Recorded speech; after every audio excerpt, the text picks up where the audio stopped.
Одоо тэр олдсон газраас нь ойролцоо манай хашаа байдаг байхгүй. Тэр хашаанд ер нь байдгийн гүйж идэг. Өшөөнийг 2 нохотой. Тэгээ тэр хашаанд байж байгаа тэгээ алдсан. Тэгээ тэр суул явж ирсэн.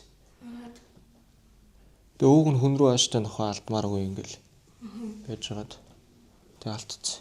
Пост тавьсан нэг ахтай зүг манай нэг танил дүү байсан.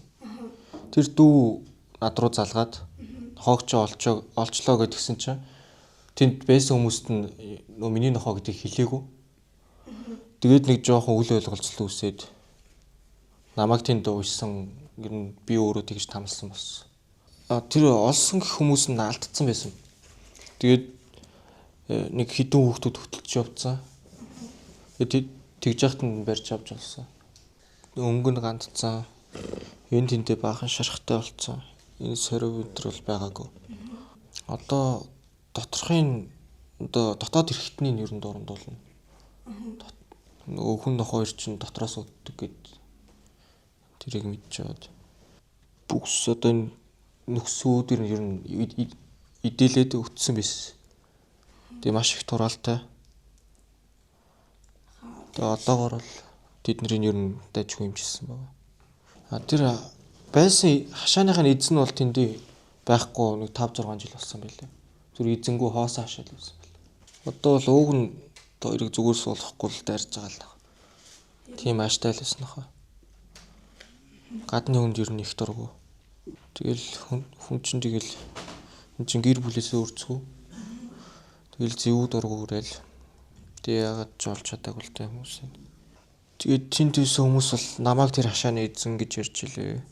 Нохоогоо өөрөө юм болгосон гэж илээ.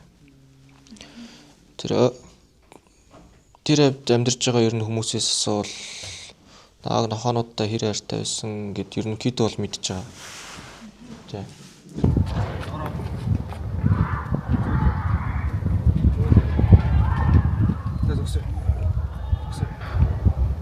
Гэрийн тэжээвэр амьтны тухай хууль 2023 оноос хойш мөрдөгдөж эхэлж байгаа. За нохоо муур бол гэрийн тэжээвэр амьтанд багтана. За гэрийн тэжээвэр амьтны тухай хууль зааснаар тухайн гэрийн тэжээвэр амьтныг за хит ачааллуулах, өлсгөлөнд нэрвэгдүүлэх, за мөн байнгын одоо уяах зэрэг одоо амьтныг тарчлаан зовоосон шинжтэй хүчирхийлсэн үйлдэл хийхийг хориглосон зохицуулт байгаа.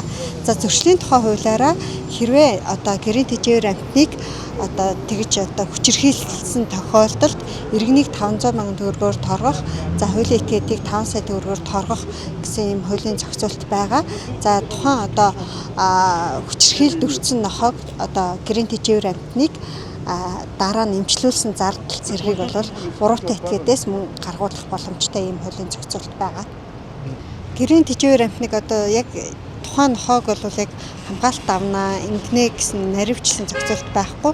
Мэдээж хин нэгэн сайхан сэтгэлд итгээд иргэн ч юм уу тухайн одоо нохоог аваад тижээгээд эмчлүүлж байгаа тохиолдолд тэр эмчилгээний зардлыг буруутай этгээдээс гаргуулах зохицуулт байгаа.